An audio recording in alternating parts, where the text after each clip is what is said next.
While we're waiting, I'm Scott Carver, C-A-R-V-E-R, Deputy Chief Safety Officer for Police Services. All right, everybody ready? Yes. You good? Okay. So just tell us a little bit what happened here tonight. Well, tonight we were notified by Salt Lake City Police Department, who received a call through their administrative line, not through their 911 line, by a caller who identified himself as Jonathan Smith.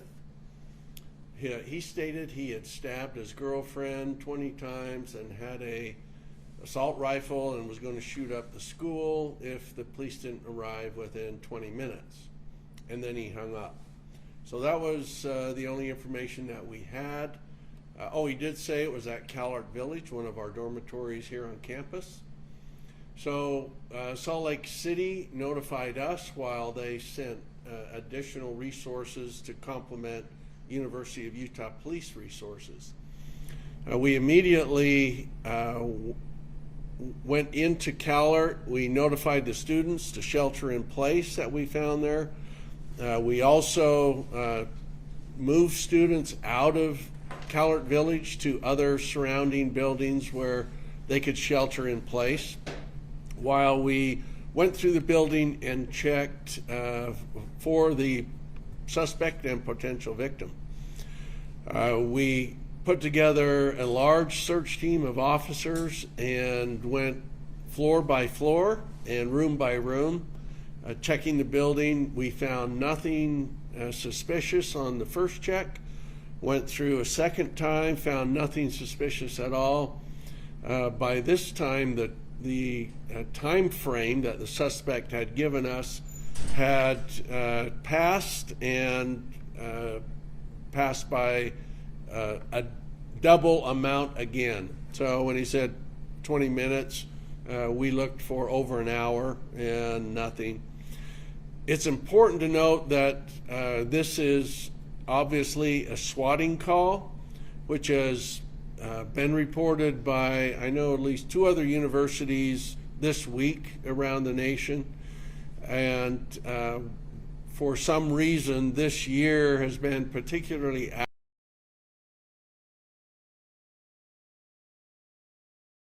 The University of Utah has had them before, and of course we react as if they're real until we can prove they're not. And so right now we are starting to allow the students to go back about their business. They're able to leave their room, and those who have been moved out are able to go back into Callard Village. So that's where we currently stand. Any questions on that? So moving forward from this, when a swatting call happens, what happens next? How do you guys look into this? Well, we attempt to identify the suspect, and in this case they were using an IP-based, so a computer-based system to make the call. You cannot trace those back without very sophisticated technology. We do search for, we use the FBI and other entities that do have that technology to try to locate the suspect, but it becomes very difficult to do so. I mean, how much does swatting like this put a strain on resources when you guys obviously take this so seriously? So it's all hands on deck, guys, as I mentioned.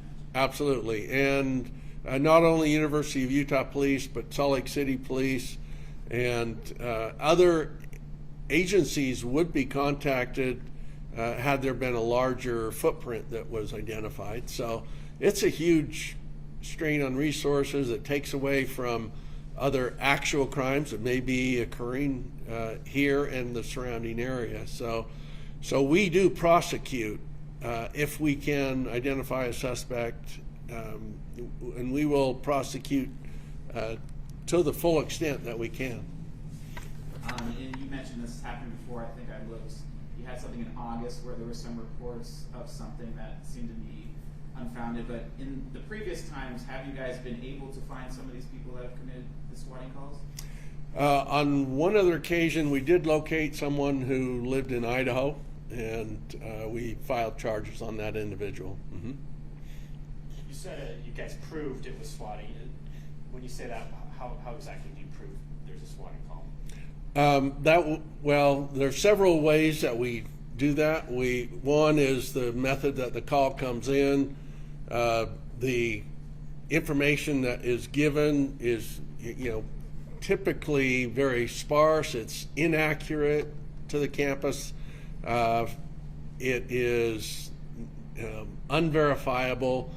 And then when we go to the area where the suspect has mentioned and we find nothing, then we have our proof, so to speak, that it was a swatting call and there's no danger.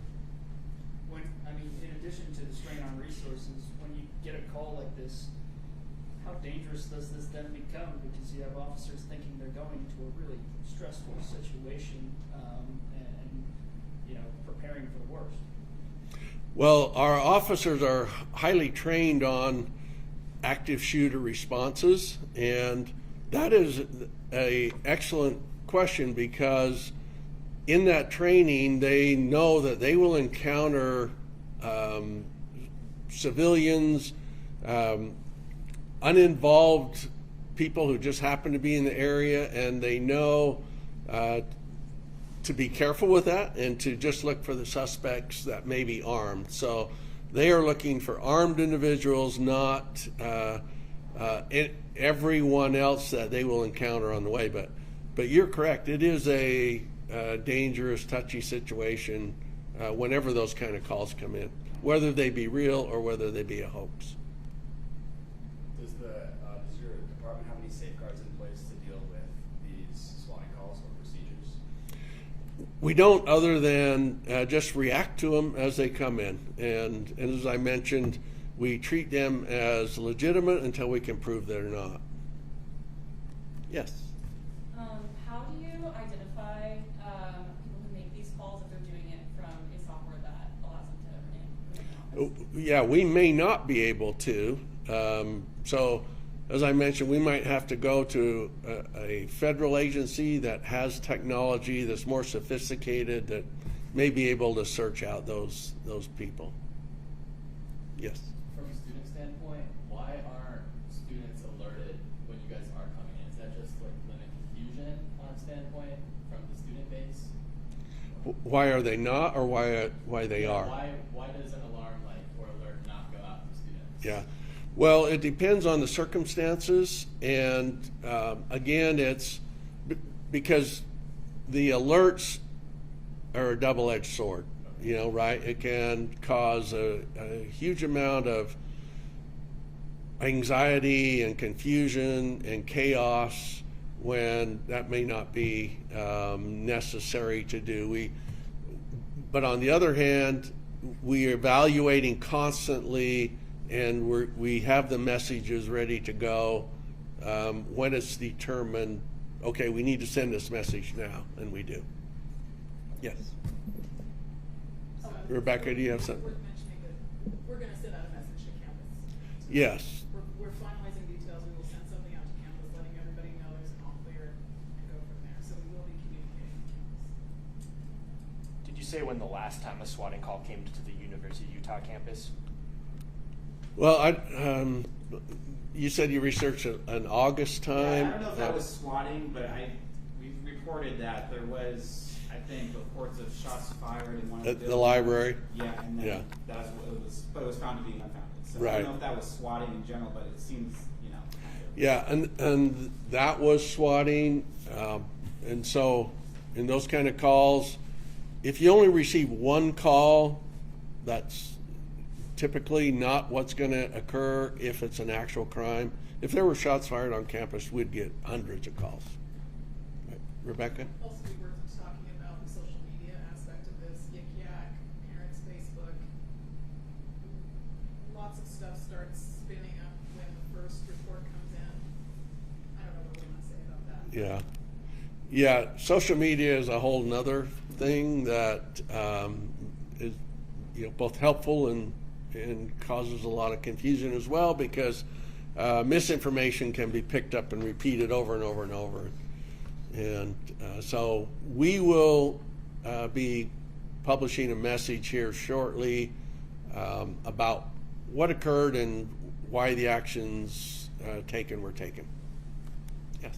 Do you plan to change any of your safety policies going forward? I'm sorry, what was that? Do you plan to change any of your safety policies going forward? Well, we are always analyzing every event and seeing if there were any deficits and then making improvements that way. So right now, things happen pretty well here. We had a lot of resources in a very, very short period of time and went right to the source and was able to verify. That's a large structure, and we cleared it pretty quickly. How many units did respond? All of us. So there was, in fact, we have, this is our day where we have 2 shifts on. So there would be a dozen University of Utah police. I don't know the number from Salt Lake, but earlier when I was on my way down there, they said we've got about 20 Salt Lake City officers. So there was a large group. On that note, can you talk a little bit about your partnership with Salt Lake PD? They called you guys to let you know that they got this call. You guys responded. I'm sure they all came in. So can you just talk a little bit about that relationship?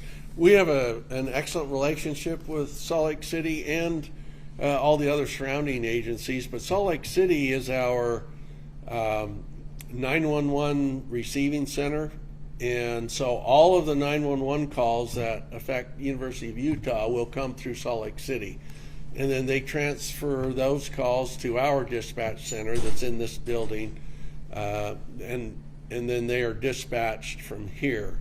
So Salt Lake City will always know what kind of emergency calls are coming in here before we do, actually. And so they had units en route as they were notifying us. But we have an excellent working relationship. They come up and work our activities and games, and we're partners with them in a lot of respects.